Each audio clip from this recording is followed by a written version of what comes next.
Segundo libro de Crónicas, capítulos 31 al 33. No dejes de confiar.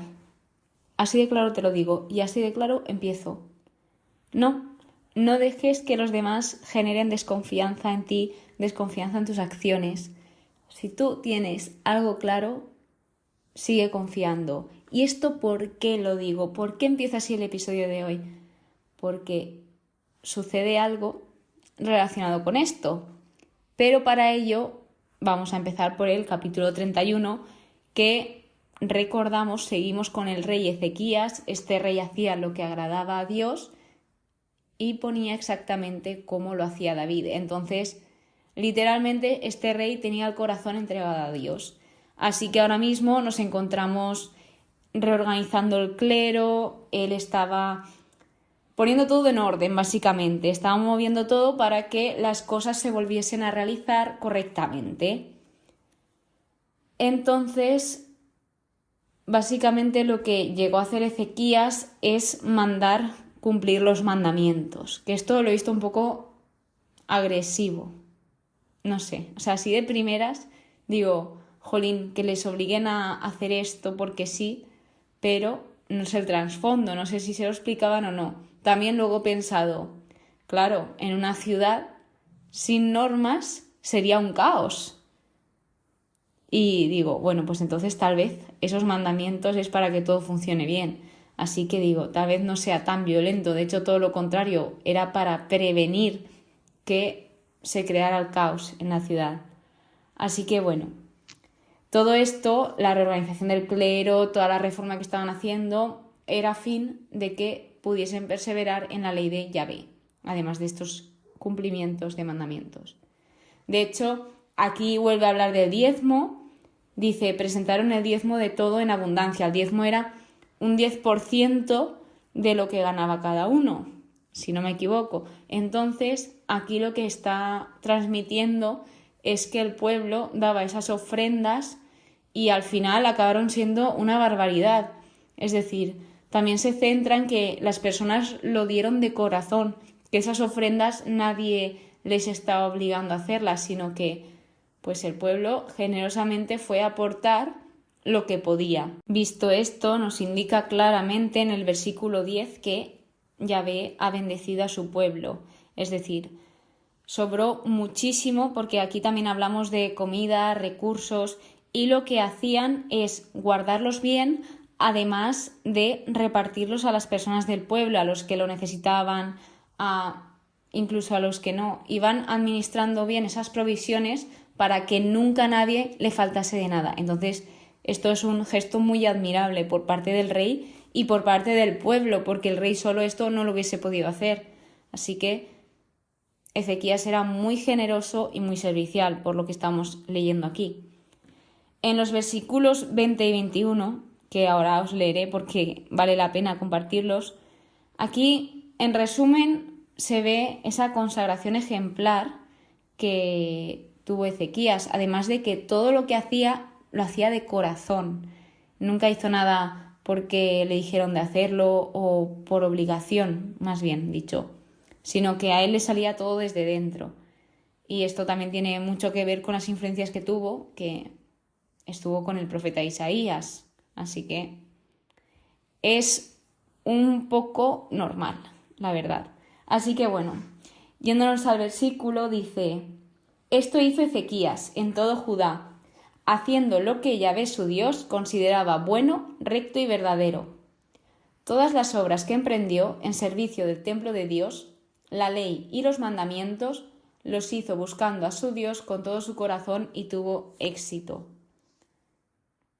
Nada más que añadir a esto, lo deja muy claro.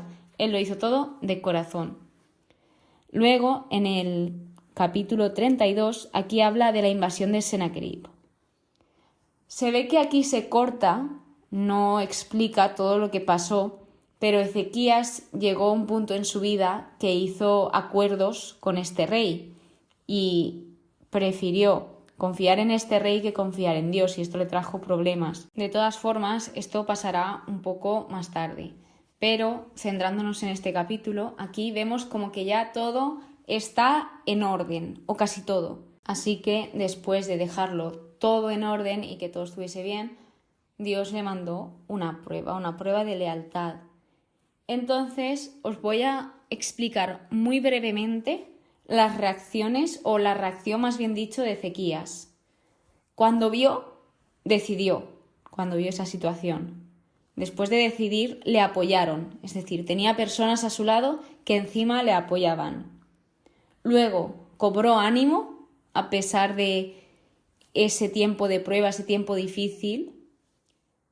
Reparó, alzó, levantó, fortificó, fabricó y puso jefes. Es decir, aquí él se está preparando para lo que le va a venir, y en vez de venirse abajo y decir, me va a venir todo esto, voy a pasar esta penuria, no, él reacciona para evitar esto y también proteger a su pueblo. Es un rey que se preocupaba muchísimo por su pueblo, y lo estamos viendo con ese repartimiento de comida, que repartía todo lo que necesitaban los demás, aquí que les defendía, les protegía, y muchos ejemplos más.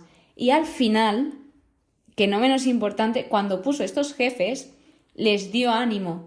Qué importante es dar ánimo, y qué importante son estas palabras para personas que sabes que se van a enfrentar a algo duro y a algo difícil y no sabes cómo va a acabar. Así que él podría directamente haberlos dejado ahí, decirles, ala, tú te pones aquí, tú te pones allí, pero a pesar de eso, pues él les dio palabras de ánimo, palabras de aliento, y estuvo allí. En los versículos 7 y 8 nos comparte lo siguiente, dice: Sed fuertes y tened valor, no temáis, ni desmayéis ante el rey de Asiria, ni ante toda la muchedumbre que viene con él, porque es más el que está con nosotros que el que está con él. Madre mía, es que aquí va a tope Ezequías, no se deja nada. Con él está un brazo de carne, pero con nosotros está Yahvé nuestro Dios para ayudarnos y para combatir con nosotros.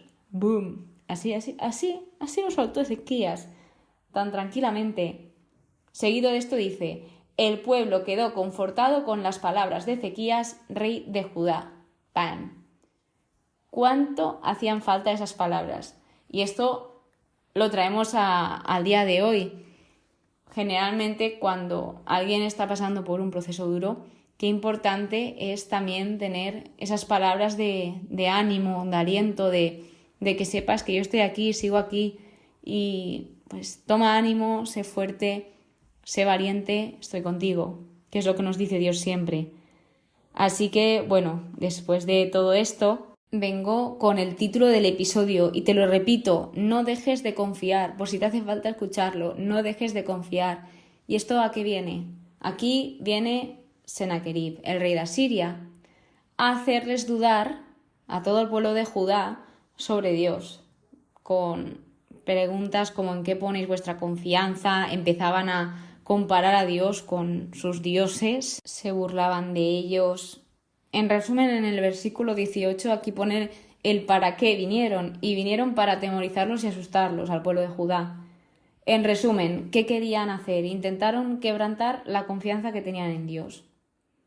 ¿Funcionó o no? No lo sé, pero Ezequías ya les había advertido de esto. Gracias a Dios, el pueblo ya era consciente de que esto iba a pasar, de que iba a venir alguien a desanimarlos, a que les hiciesen desconfiar a todos. Y esto nos puede pasar en nuestra vida, y nos pasa, a mí me pasa muchas veces, de que me hacen desconfiar de Dios. Si tú te crees que eso te va a pasar, tú te crees que esto va a llegar, y mil cosas así, y independientemente de lo que sea, a lo largo de toda tu vida te van a decir cosas así, y de hecho también que no vas a lograr esto, que no. Ni se te ocurra hacer caso a estas personas, por favor, te lo pido. Porque una cosa es que te digan consejos de forma constructiva, pero otra cosa es que vayan a destruirte, que vayan a asustarte y que te hagan desconfiar incluso de ti mismo o de ti misma. Así que vengo a decirte que confíes, y en específico vengo con mi caso, mi testimonio de que confiar en Dios es lo más seguro que podemos hacer, porque nosotros los hombres somos infieles, pero Dios es fiel y lo deja claro a lo largo de toda la Biblia. Así que Si Dios te ha hecho una promesa, si Dios te ha dicho algo, que nada ni nadie te haga desconfiar, porque Dios cumple todas sus promesas y lo deja muy claro. Entonces, después de esto, viene la plegaria de Ezequías. Cuando pasa todo esto, la reacción de Ezequías, ¿cuál creéis que es? Pues orar. Es que Ezequías no se complicaba la vida. Orar, que es lo mejor que podía hacer. ¿Y qué hizo? Oró y le respondió. Dios responde a tus oraciones y aquí lo vemos con el ejemplo de Ezequías. Dios combatió por Ezequías y su pueblo. ¿Y qué pasa aquí? Ay, ¿qué pasa aquí? Versículo 21, que dice de el rey de Asiria, de Senaquerib, se volvió con la cara cubierta de vergüenza. Ay, Dios mío. Al final, pues esto pasa, que cuando ven que tú consigues eso en lo que ponías confianza o te llega eso que tanto tiempo esperabas y que tanto tiempo te esforzabas y 1000 casos más a las personas que te decían que no lo ibas a conseguir, que no confiaras en esta cosa o en la otra, pues se les cae la cara de vergüenza como le pasó a este rey. Entonces, pues dice mucho este episodio. En el versículo 22 dice: así salvó Yahvé a Ezequías y a los habitantes de Jerusalén y les dio paz por todos lados. Ezequías adquirió gran prestigio. Esto es normal. Cuando pasan estas situaciones, al final los reinos de alrededor se dan cuenta y dicen: ostras, el Dios de Judá e Israel, que realmente se dice el Dios de Israel. Pero bueno, como estaban divididos, a lo que voy.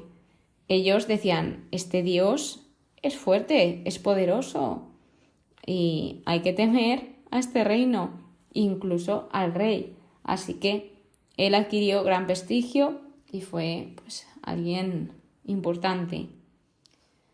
¿Qué aprendemos aquí? Que la oración es el arma más poderosa. ¿Qué hubiese pasado si Ezequías no hubiese orado?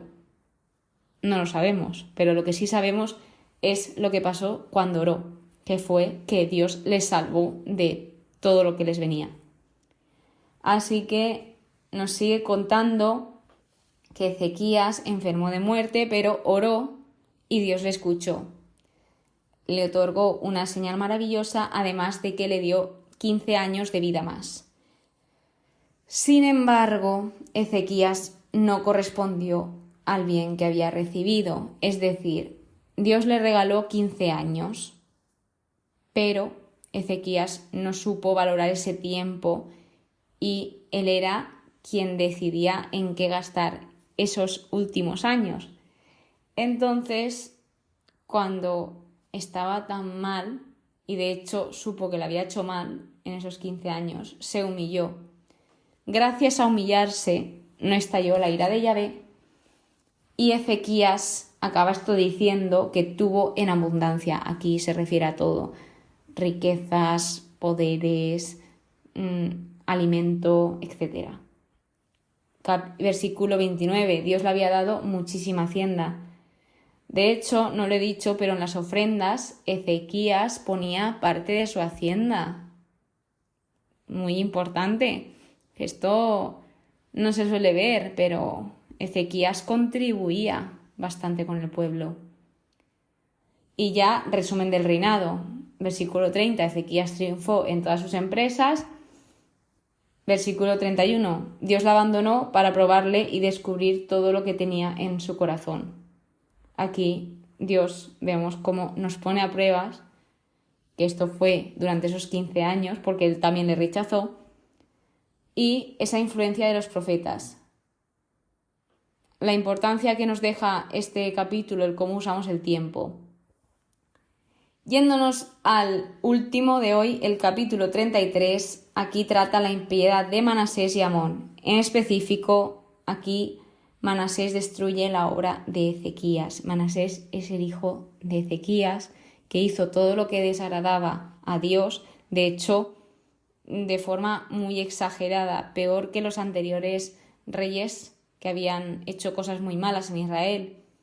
Entonces, Algo curioso de saber es que Manasés nació en esos últimos 15 años de Ezequías, donde Ezequías se desvió muchísimo.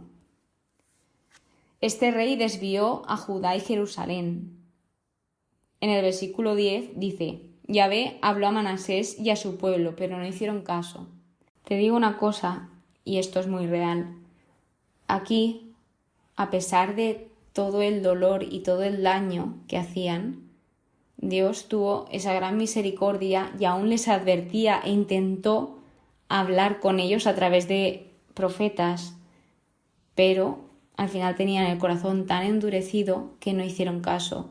Dios muchas veces nos advierte de situaciones, problemas, adversidades que vamos a pasar, y de nosotros depende escucharlo, ¿no? Es como si te viene tu padre a decirte: oye, si sigues con esto o si no haces tal cosa, tal vez pase X cosa. Entonces, al final, un padre que quiere lo mejor para ti, Dios también, y un padre te suele advertir cuando ve que vas mal encaminado. Dios hacía igual, pero no hicieron caso. En el versículo 12 nos deja claro que cuando Manasés se vio en la angustia, se humilló profundamente. Esto es bastante impactante. Aquí es la conversión de Manasés. Aquí él estaba en Babilonia.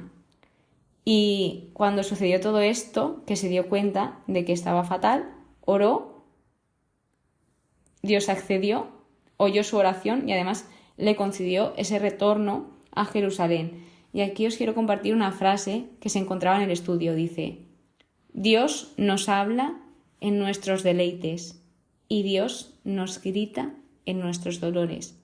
Es decir, cuando nosotros estamos bien, por así decirlo, Dios nos habla. Y cuando nosotros estamos tan mal, Dios nos grita, pero no un grito a posta de que te está tirando las culpas, todo lo contrario, nos grita para que le escuchemos, nos grita para decir: estoy aquí, date cuenta, estoy aquí contigo luchando esto.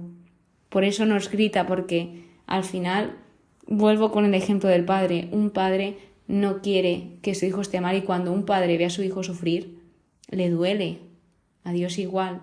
Entonces, en esos momentos más duros, ahí está Dios apoyándonos más que nunca, y en los buenos también, pero en los malos aún más. De hecho dice: entonces supo Manasés que Yahvé es el Dios.